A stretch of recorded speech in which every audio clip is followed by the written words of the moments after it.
గట్టిగా Errabelli Dayakar Rao charitable trust అని పెట్టిండు. ఇక చారిటబుల్ ట్రస్ట్ భాగవతం ఏందో ఆ ట్రస్టుకు ప్రతినిధిగా పనిచేసినటువంటి మహిళ మన దగ్గరకు వచ్చింది.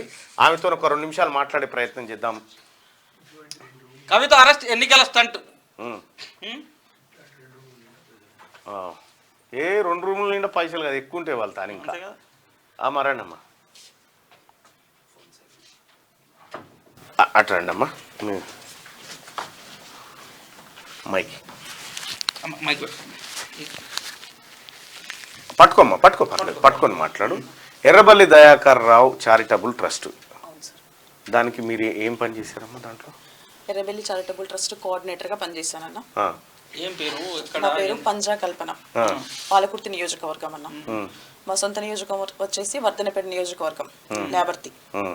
ఇక మేము పుట్టింది పెరిగింది అంతా కూడా అమ్మమ్మ తాతయ్య దగ్గర, దాసరి మల్లయ్య గారు అని వారి దగ్గర పెరిగాం. ఏంది ట్రస్ట్కి సంబంధించి ఎన్ని మంచి కార్యక్రమాలు చేశారు ఏంది అన్న? ట్రస్ట్కి సంబంధించి కాన్స్టిట్యున్సీలో ఉన్నటువంటి అన్ని జూనియర్ కాలేజ్లో కూడా, గవర్నమెంట్ జూనియర్ కాలేజ్లో కూడా ఫుడ్ ప్రొవైడ్ చేసాం అన్న. మధ్యాహ్న భోజనం ప్రొవైడ్ చేసాం. తొర్రూరు డిగ్రీ కాలేజ్లో కూడా మధ్యాహ్న భోజనం ప్రొవైడ్ చేసాం. తర్వాత దాదాపు ఒక 5,000 నుంచి ఒక 6,000 వరకు స్టూడెంట్స్కి group 1, group 2, group 3 TET coaching. ఇక్కడికి ఏం చెప్పాలని వచ్చారమ్మా మీరు? అన్న ఒకటన్నా, నేను నా పేరు పంజా కల్పన అన్న. నేను స్కూల్ అసిస్టెంట్ మ్యాథ్స్గా 17 సంవత్సరాలు ఉద్యోగ బాధ్యతలు నిర్వహించి, స్కూల్ అసిస్టెంట్ మ్యాథ్స్ 1,50,000 జీతాన్ని ఉద్యోగాన్ని త్యాగం చేసి ప్రజాసేవ కోసం దయాకర్రావు సార్ ఆధ్వర్యంలో బీఆర్ఎస్ పార్టీలో చేరడం జరిగిందన్న. యాక్చువల్లీ ఏంటంటే మా తాతయ్య గారు తొర్రూరులో కాంగ్రెస్ పార్టీ లీడర్ అన్న, దాసరి మల్లయ్య.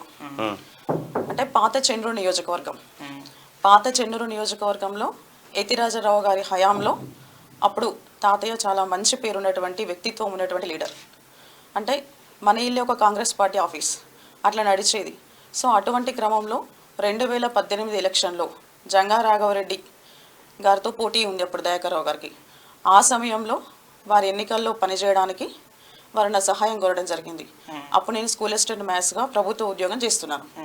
ఆ సమయంలో దాసరి మల్లయ్య గారి కుటుంబం ఒక ఓట్ బ్యాంక్ ఉన్న కుటుంబం, ఒక విలువలు ఉన్న కుటుంబం.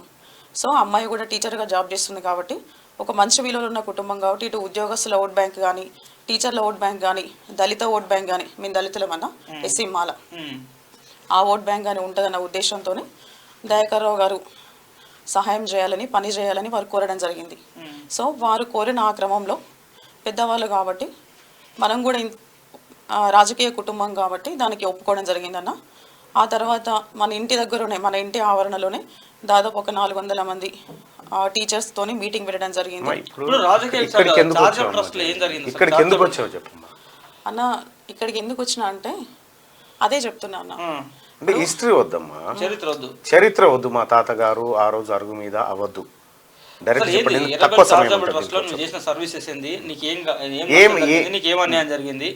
అన్న నేను ఆయన మన జాబ్ రాజీనామా చేయించిండ్రు. చేయించిన తర్వాత తొర్రూరు మున్సిపల్కి చైర్మన్గా చేస్తా అని మాట ఇచ్చిండ్రు. తర్వాత లాస్ట్కి నామినేషన్ వేసిన తర్వాత కనీసం కౌన్సిలర్ టికెట్ కూడా ఇవ్వకుండా నన్ను డ్రాప్ చేయించిండ్రు. అప్పుడు ఏమని డ్రాప్ చేయించారు అంటే నాతో సమానమైన ప్రోటోకాల్ ఇస్తా లేదా కమిషన్ మెంబర్ ఇప్పిస్తా అని మాట ఇచ్చిండ్రన్న. మాట ఇచ్చి కూడా వారు నిలబెట్టుకోలేదు. దాని తర్వాత కూడా పెండింగ్ పెట్టుకుంటూ వచ్చారు. కేసీఆర్ గారు నింపడం లేదు, ఆగు ఆగు అని చెప్పేసి వచ్చారు.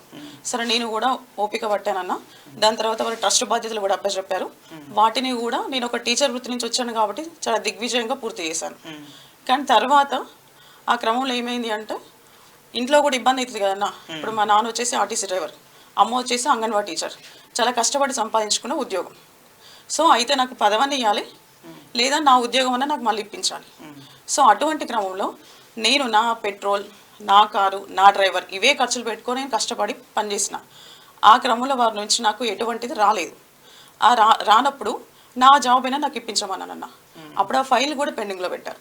పెండింగ్లో పెట్టి సీఎంఓలో సైన్ చేస్తా అని చెప్పేసి పెండింగ్లో పెట్టి నన్ను అటు పోనీయకుండా ఇటు కూడా మనకేమి ఇవ్వకుండా ఇబ్బంది పెట్టిన సందర్భాలన్నా. సో ఆ సందర్భంలో వారు ఏమన్నారంటే బయోడేటా తీసుకురా, ఎంపీ టికెట్ రేస్లో కూడా మీ పేరు నేను ఇప్పిస్తానని చెప్పేసి చెప్పారన్న. సో వారు ఉండేటువంటి సొంత ఇల్లు నందగిరి హిల్స్లో అన్న. అక్కడికి వెళ్ళినప్పుడు మాట్లాడడం జరిగింది, వారు రమ్మన్నారు. దాని తర్వాత కనీసం సమీక్షలో కనీసం నా పేరు కూడా ప్రస్తావించలేదు. అది నాకు చాలా బాధ అనిపించింది. అంటే ఉద్యోగాన్ని ఆయన నీకు ఇస్తాను ఇయ్యలేదు కాబట్టి మీరు ఇక్కడికి వచ్చారు అంతే కదా.